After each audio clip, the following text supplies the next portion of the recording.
Hey guys, what's going on? So this is Masters of the Universe. Welcome back to my channel. My name is Elliot, and this is welcome to This and That Reviews, where I take movies and compare them to a list of growing other movies. And I feel like I do this for a couple of reasons. One, because I would do it anyway.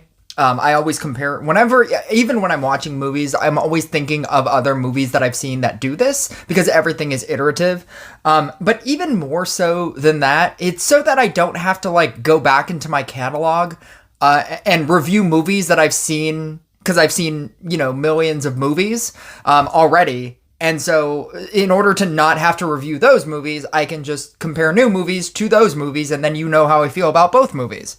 I feel like it gives you a really good like gauge as to whether or not you're gonna like the film, based on if you liked a different film.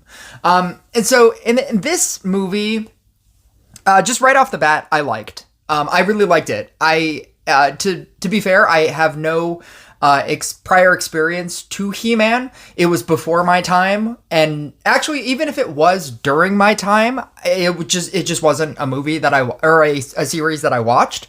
I never saw the Dolph Lundgren version of the movie, and this movie I felt like it was so good that it makes me want to go back and watch like the source material. It makes me want to go back and watch the cartoon. It makes me want to go and watch, or the original cartoon. It makes me want to go watch the Netflix cartoon because it has Sarah Michelle Gellar in it, as Teela. And I think I always thought that fact was really cool. But again, like I never saw He-Man or She-Ra or anything.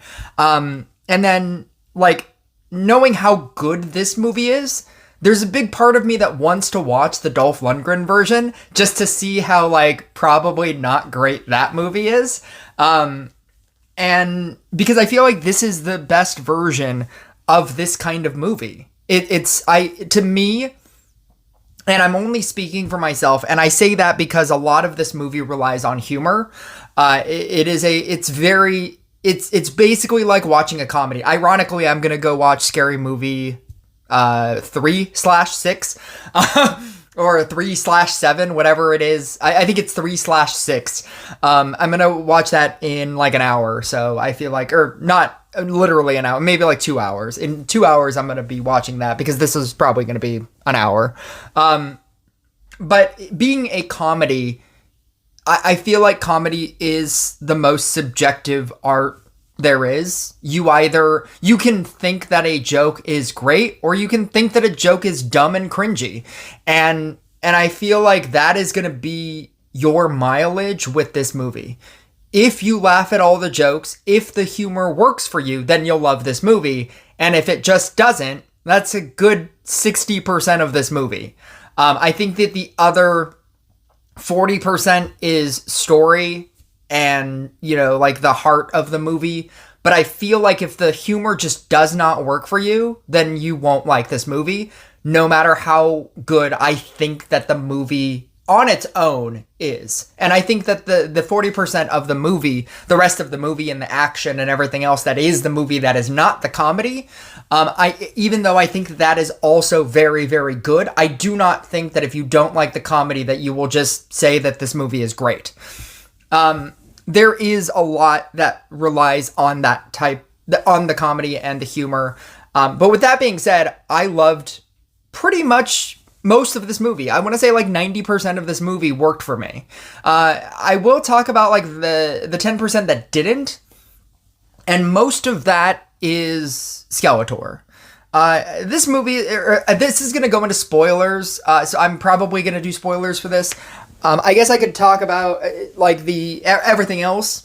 I think that this movie, if I wanted to compare it to other movies, very obviously Thor Ragnarok, Guardians of the Galaxy, the Suicide Squad, it's very James Gunn coded. Like if you asked me who directed this and I didn't know that it was Travis Knight and you just showed me this movie, there's a big part of me that would have said like, did James Gunn direct this?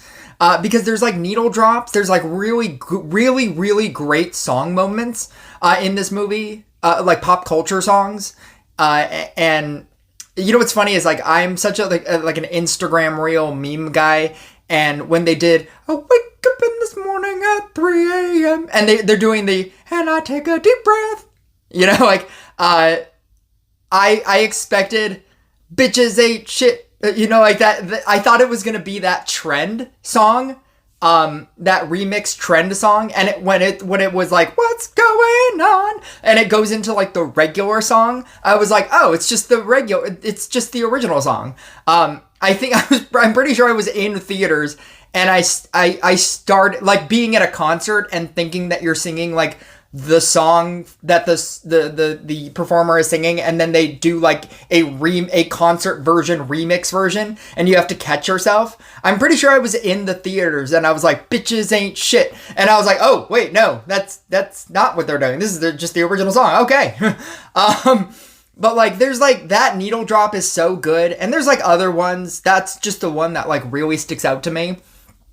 I feel like the pacing of this movie was really well done.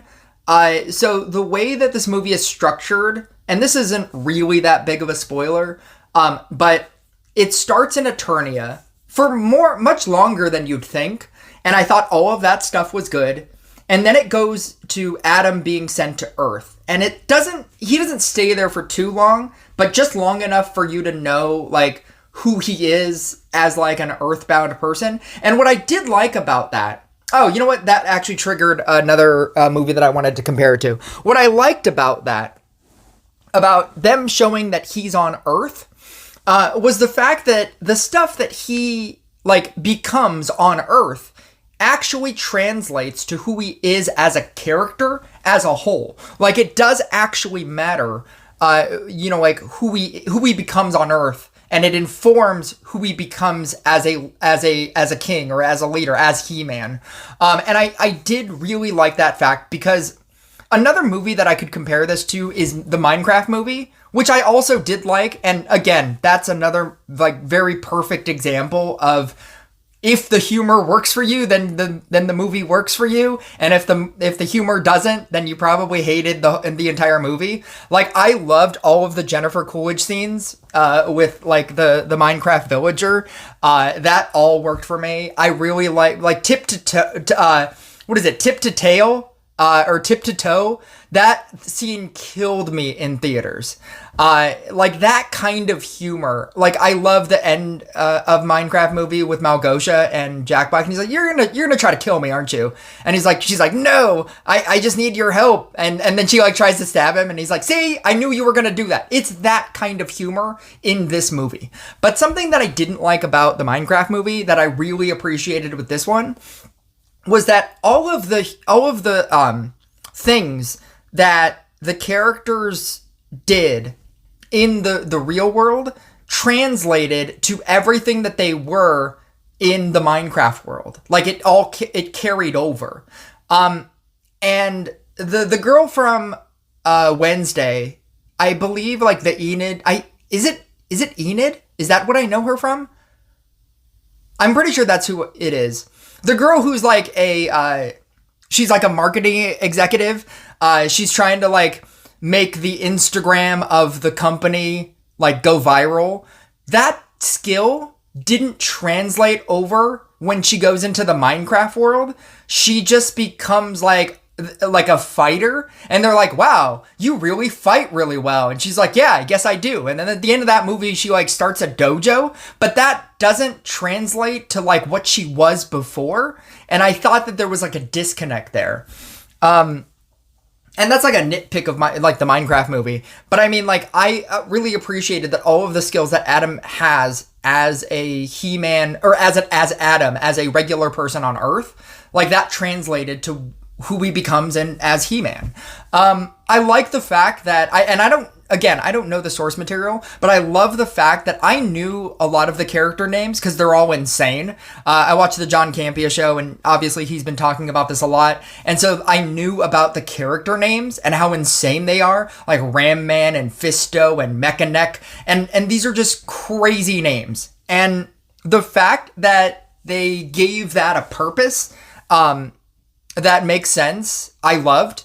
I don't know if that's how it worked in the cartoon. I trust that in the cartoon they are just called that because they're ridiculous names. and because that is what they do. Like if they made like a Teenage Mutant Ninja Turtle movie, and like Shredder's name was just Shredder because his name is Shredder in like the Teenage Mutant Ninja Turtles cartoon. But then if they did it in live action, it's kind of a ridiculous name. And if they said like the Teenage Mutant Ninja Turtles, like they just called him Shredder because he like shredded something. I don't know. Like if it was just like some like dumb thing, like to make fun of the fact that he has a ridiculous name. Fun fact, by the way, for that fact, the original creator of Teenage Mutant Ninja Turtle said that he looked at a cheese grater and thought that it just looks very, very dangerous. And that's why Shredder is called Shredder, because of a cheese grater. And that's why he looks the way that he looks. And his armor is all like, it looks like that. It's because it's an actual, it was from an actual like cheese grater.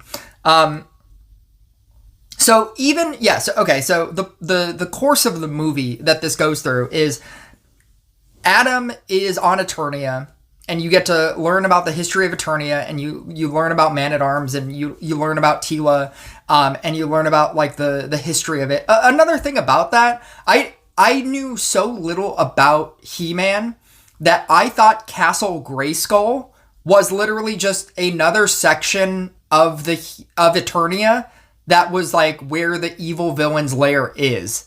I didn't realize that it's a regular like thing that the good guys, that it's like a temple that the good guys have, and it just looks like that, and it just looks like a dangerous, crazy, insane place.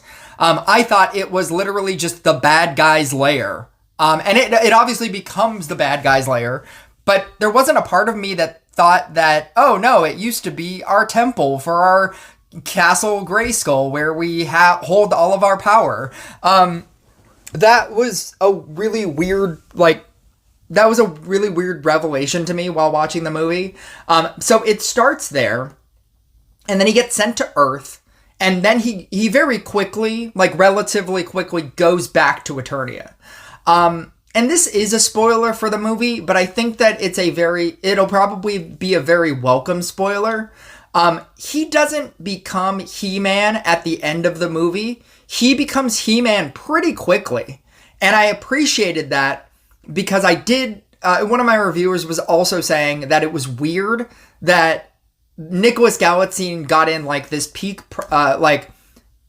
physique, and he's like super buff, but they have to hide him in like oversized dress shirts and like a jacket to showcase like him not as He-Man, and him being like the quote unquote scrawny version, where he's not, because like when he transforms, he's supposed to be like He-Man, and he's supposed to like look like he like goes from, the Captain America First Avenger, like movie where he's like a scrawny kid and then he's like a super buff, like cool kid, right?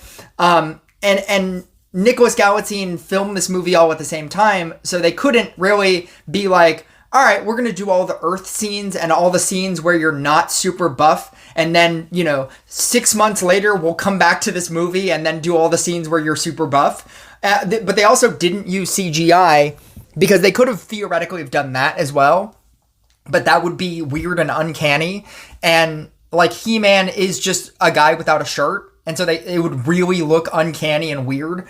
And so what they instead had to do was just put him in, they had to do like the hot girl like Instagram transition thing where you just put him in like a baggy sweatshirt or baggy shirts, and then like he takes it off and he's like, I'm He-Man now. It's like, you were kind of always that. You just, like we can see that you're really buff with the dress shirt on, like you just because you have an extra large shirt doesn't make you less buff.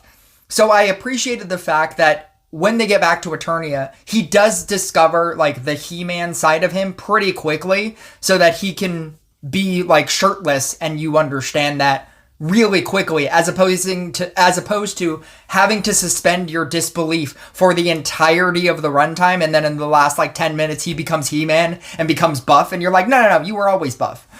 So I did like the fact that they made that as a choice. so you don't have to wait until the end of the movie. And I feel like in a normal hero's journey, like a Matrix, he gets all of his powers at the end of the movie. They didn't wait for that. He gets his powers relatively early, so I appreciated that. But yeah, like a lot of the complaints about this movie are the Earth bits when he's on Earth, and those jokes didn't land for a lot of people. And again, I can only speak for myself, but all of the jokes landed for me. I really appreciated basically every joke in this movie. Ironically, the scene that they revealed in the as just a scene where Skeletor is talking to Evil Lyn, and he talks about like he has his fist in the air and he's talking about, this is my crescendo. Like that's one of the jokes that didn't really work for me. And the rest of the humor in the movie is not that, I don't think. I think that a lot of the rest of the humor in the movie is really clever. And I think that then goes into Skeletor for me.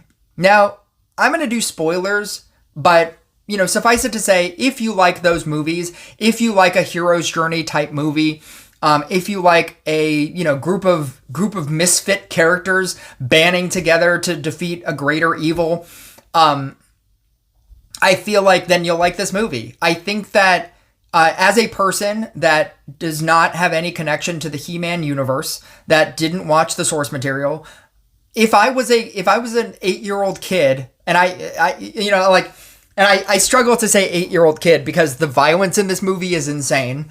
There is a scene where a guy rips off a horn of another guy and then stabs him with it. That I was like, what the fuck is going on? Like, there is violence in this movie that I would have never expected in this colorful, insane He-Man, Ram-Man, Fisto type movie. There are also jokes in this movie that I would have never expected in a He-Man, Ram-Man, Fisto movie. But they exist. And I feel like I was watching this movie and I was like, who is this marketed for? Like, if I was a 13-year-old kid, I would have loved this movie. If I was like a 13-year-old kid, I mean, I love this movie now, but I mean, I'm just saying, like, if I grew up right now and I was like a 13-year-old kid and I, like my parents took me to go see this movie, I would have like bought all the toys. I would like go, like dive deep into like the cartoon. Like I would want to absorb all the source material. This would have been my Star Wars. This would have been my Teenage Mutant Ninja Turtles. This would have been, so on that level, they understood the assignment. They did. There was a YouTube video that I was watching, and it was because it's cool. And there is a thing in movies where a thing doesn't need to make sense if it's super cool. It doesn't need, like, you don't need to know, like, the logistics of something. Like, for example, the best example that they gave was Legolas in The Two Towers.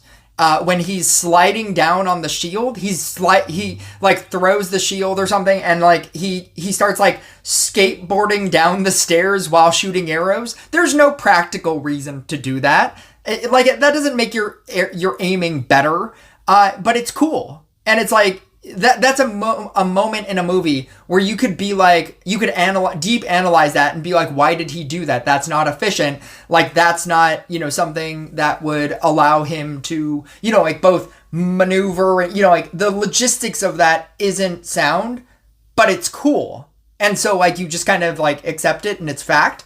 Like a lot of the John Wick movies, a lot of why a person would like it is because it's cool, not because it's practical, but it's cool.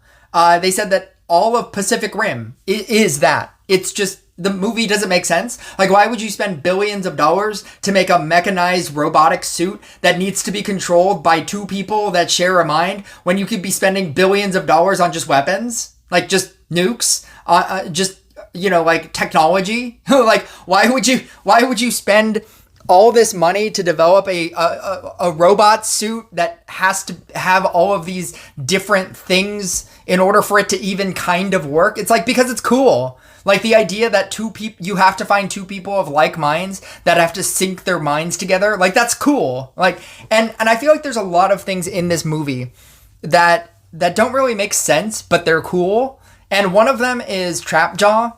Trapjaw is the MVP of this movie for me. He is the he is the he's the MVP to me, and I feel like he is the undersold. Like nobody talks about Trapjaw in no review that I have ever like seen of this movie. Nobody is talking about Trapjaw, and he is the coolest character in this movie. He has like this transformable arm that just has the ability to transform into a hook, and then it can transform into a cannon. Like that's so cool. It's not practical. Why would you ever use the hook?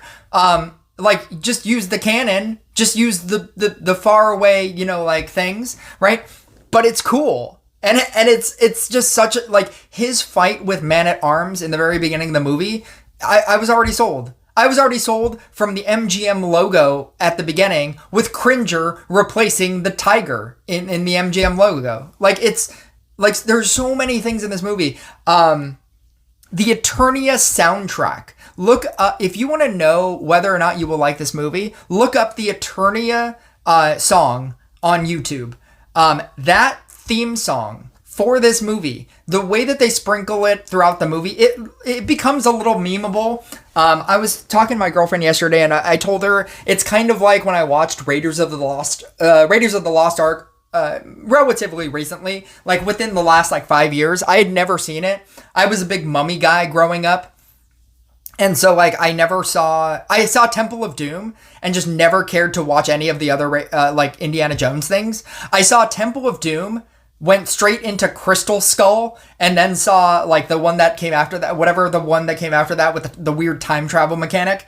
And then I went back to watch Raiders of the Lost Ark, because, you know, obviously everybody talks about it. I knew about the reason why I even wanted to see Raiders of the Lost Ark wasn't because of my interest in wanting to watch it. It was, I needed to see the Big Bang Theory, the idea that Indiana Jones does not need to be in that movie and the movie plays out the exact same way. I watched it for that more than because I really wanted to watch it.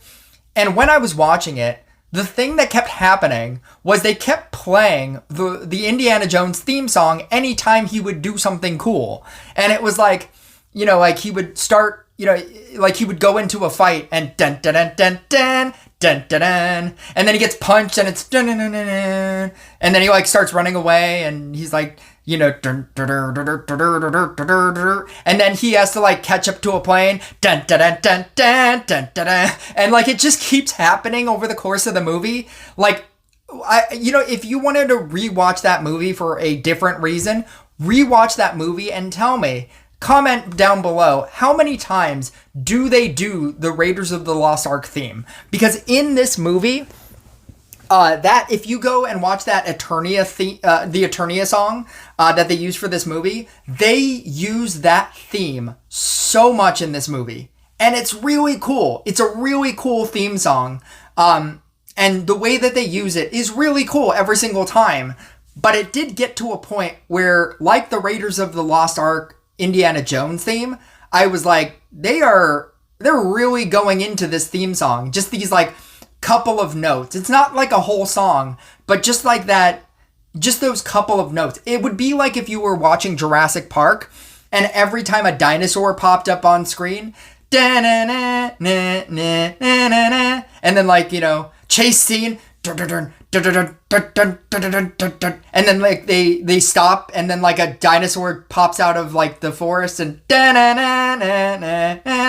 like if they just kept doing it, and that gets a little tiring, like, but it's cool, but it's one of those, and okay, so I say pretty much everything worked for me. Story worked for me. Unlike Mandalorian and Grogu, the characters have an arc, and not only does, very obviously, He-Man, Adam have an arc, but give an arc to Man-at-Arms, Idris Elba. He He's Idris Elba. Idris Elba has an arc in this movie, and the fact that they do like a side by side, and like there's a moment where it's very much like a duo arc. It really worked for me. I like the fact that you can watch our characters grow. Something that I said about Mandalorian and Grogu was one of the reasons why that movie is bad is because your characters start in the same way that they end. Like Mandalorian and Grogu are cool fighter people in the beginning of the movie, and then they're cool fighter people at the end of the movie. There is no arc to be had. It's just an episode of The Mandalorian and Grogu. This feels like a movie. It is a movie where over the course of the movie, Adam is learning more and more about Eternia and his lineage, and he's gaining friends, and he's gaining powers and abilities and weapons. And this is like, it feels like a hero's journey movie. It feels like a complete movie. It is a little bit long, I will say that. It does feel a little bit, it does start to feel a little bit long, not because it's boring, but it's just, Avengers Endgame is a 3-hour movie, and it's not because it's boring, but at some points it just starts to feel long. I'm not even talking about pacing or anything. It's a very long movie, so at some point it just kind of feels long. But I did like being in the world, so I didn't really mind. Like the triple T's that is at the end of the movie, there's a bunch of post credits, and all of them are great. All of them set up a future movie. I hope this starts the Masters of the Universe cinematic universe. I'm very excited about a sequel. And now I want to just talk about the one really big thing that I didn't like about this movie. But that is going to be spoilers, and it is Skeletor. Now, I didn't dislike Skeletor because he's played by Jared Leto. I don't care about that. Jared Leto, you can't even tell that it's Jared Leto. Like, if you didn't know that it was Jared Leto, in the same way that, like, the Hatbox Ghost in Haunted Mansion is Jared Leto, but you would never know that this was Jared Leto. So, putting that aside, like, that it's not just I don't like Jared Leto or something. I just told you I watched Haunted Mansion. Like, I have no problem with Jared Leto. It's not that it's Jared Leto, it's how they wrote the character. Now, in the original source material, if you don't know, Skeletor is insane. Skeletor has the most ridiculous, insane voice I've ever heard from a villain. And he's like that. He has the nasally, like, whiny, "I will get you, He-Man." Like, just like it's just such a quintessential, like, 80s, 90s like movie, or 80s, 90s cartoon villain. But instead of sounding menacing, he sounds like a nerd. He sounds like super dorky. Like, you can do that in, like, a dark Shredder type voice or a dark Inspector Gadget villain type voice. Like, "I will get you, He-Man." Ha ha ha ha ha. Right? You can do it in that voice, but, like, the way that they decided to go with Skeletor is he has, like, the nasally thing. Now, they didn't want to do that because it sounds stupid, right? But he's also that kind of character. He's kind of like a nerdy character, and he says a lot of nerdy, weird things. And so what they decided to do was they gave Jared Leto, they let him do a dark, menacing voice so that he sounds like Bane from The Dark Knight, or Dark Knight Rises. He has, like, the Bane voice. But then he has, like, the lines of like, original Skeletor. He has, like, these really weird, like, lines that are supposed to come off as funny, or that but it just comes off as, like, he's incompetent. And my biggest example for what that is he tells, he tells his men to go out and find Teela, and to go find, like, who just came back on the ship. And he's like, "Go find them," and, like, his men don't respond to that. And then they all look to Evil Lynn, and then Evil Lynn said, "You heard him, go find them." And then that's when they go. And it's such a weird moment in a movie where I'm pretty sure you're supposed to be afraid of Skeletor, but like this moment shows that even the bad guys themselves are not afraid of Skeletor. Like even the minions that work for him are not afraid of him. Like when you watch Star Wars and like the moment that somebody makes fun of Darth Vader in the council room sequence, and he's like, oh, what do you have, like magic powers? And then he starts force choking him. It's like, that's a villain. That's an insane, terrifying villain. And I feel like you're supposed to be afraid of Skeletor and that's why they gave him like the deep, dark Bane voice. But then they also kind of want you to not be afraid of him because his own minions aren't afraid of him. It was very strange. And it made me think, and the reason why I say that this is spoilers, is because it made me think, would this movie have been better if they just made Evil Lyn the villain of this movie? Like, and before you say, like, it's He-Man, you have to have Skeletor, Teenage Mutant Ninja Turtle Mutant Mayhem did not need to have Shredder. I'm a big Teenage Mutant Ninja Turtle, if you can't understand, if you haven't gotten that by now. Teenage Mutant Ninja Turtle did not need to have Shredder. If you don't remember that movie, or if you haven't seen it, go watch it. Shredder is not the villain of that movie. He's teased for the sequel of that movie that I'm still like ridiculously excited and waiting for, but he is not the villain of that movie, and he doesn't need to be, and the movie still works. I feel like this movie, you could have had Evil Lyn be the villain of this movie. Like somebody who is like starting, she's trying to gain, she's the person that has all of the knowledge of Eternia anyway. When the sword doesn't work for Skeletor, he's like, Evil Lyn, why didn't this work? And she's like, oh, I may have a solution, right? She's the person in this movie that it feels like she should have been the villain of this movie. Because it just comes off as like Skeletor being an incompetent boob.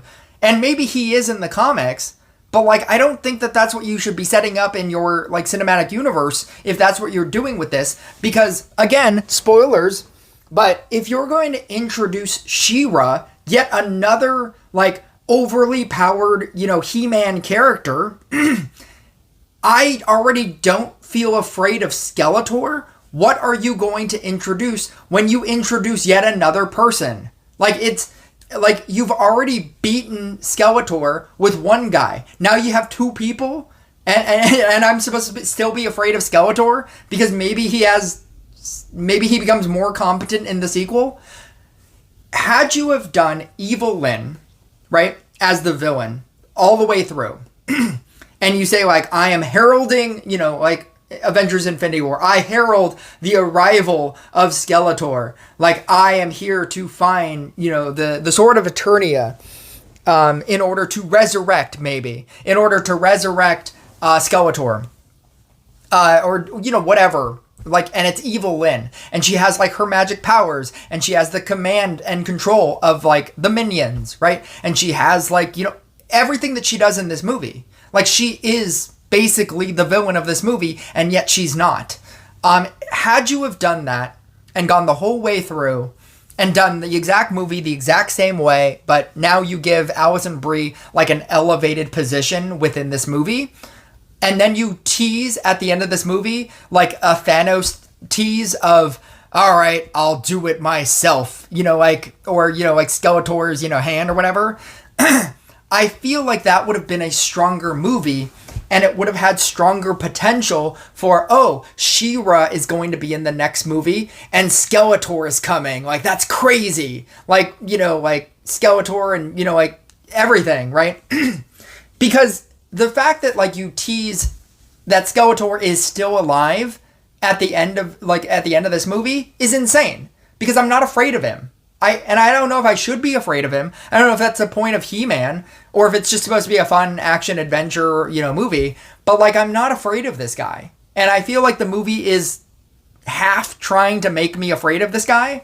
I do appreciate the fact that they opted to specifically state very quickly that Skeletor is Skeletor. He is not a misunderstood villain in the same way that all of these new villains of modern day era have to be misunderstood villains. I thought that was such a good joke. It's another joke that worked for me. When they're going into Eternia and Adam is seeing like the destruction and ruins of Eternia, and he's like, Teela says, yeah, Skeletor didn't even want to rule Eternia, he just wanted to take over. And then Adam says something to the effect of like, well, maybe he has like a reason for this. Maybe he has an ulterior motive. Like maybe deep down he, like there's a reason for all of this madness. And Teela's like, he has a skeleton for a face.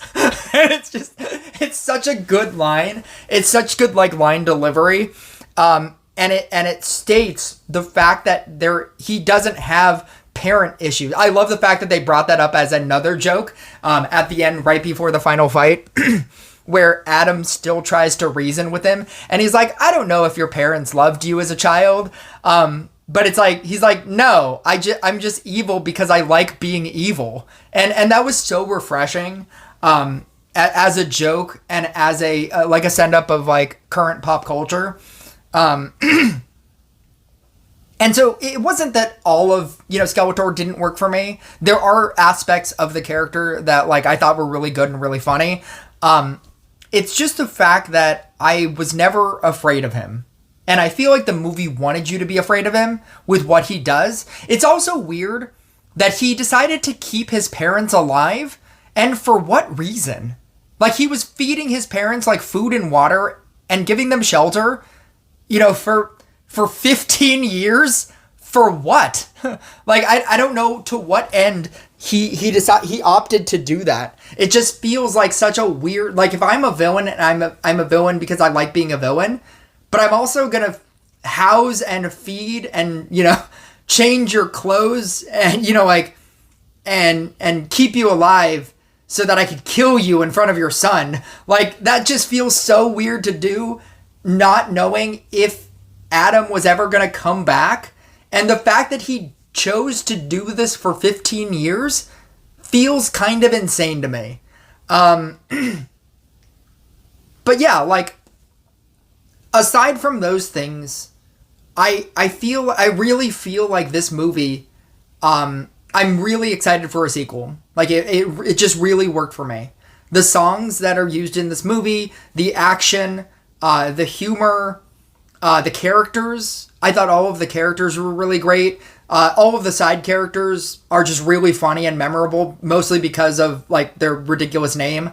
I love that there's the constant Dina joke where it's like, and you used to push me into lockers when I was a kid. You used to push me down the stairs or whatever he keeps saying. Like that's her only like character thing, and then they give her like a cool John Wick action sequence, and I thought that was like super cool and badass.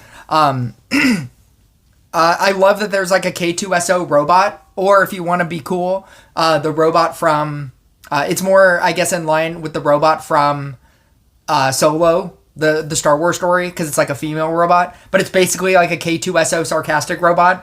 I was really sad when she like apparently like theoretically died, but being a robot, of course you could save like the brain of the brain of the robot.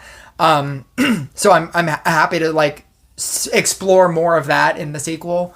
It took me way too long to realize that the reason why he's wearing a pink shirt the whole time is because that's like his color. That's like his outfit in the cartoon. It didn't occur to me until like the final fight, where he transforms from the pink shirt into He-Man. I don't know why it took me specifically that long, but there's a shot in like the final fight where I was like, oh, they're doing the pink because he wears pink. Like that's his like vest color, in the show as Prince Adam. Like I don't know why it took me that long to like recognize that. I think it was just so distracting that they're just using an extra large shirt to hide his muscles. And I was more focused on like that aspect of the shirt that I didn't, pick up on the color. But yeah, like the whole movie worked for me. I'm excited to see a sequel. Like I really do want to look at I want to watch like the original Masters. If it's free on some streaming service, I want to watch like the original Masters of the Universe with Dolph Lundgren. I thought his cameo was so funny. You're in my spot. And like just that's such a cool line. Because he's obviously in the spot of playing Adam. Like that's such a cool like cameo, and like his words of wisdom like obviously comes back. See, again, that's another moment that a lot of people that like the humor that they're focusing on the humor that didn't work for them in the Earth section of the movie, but that line from Dolph Lundgren comes back when it informs his character as He-Man. And it comes back later in the movie. And like it all just kind of worked as a full complete movie to me. And that's all I really want from movies. I want them to feel fully realized. I want them to feel like it's a complete movie experience. And from the soundtrack and the jokes and the characters and the character arcs and the tease for a sequel and you being excited for that teased sequel, like everything about this movie just worked for me. And I would highly recommend it.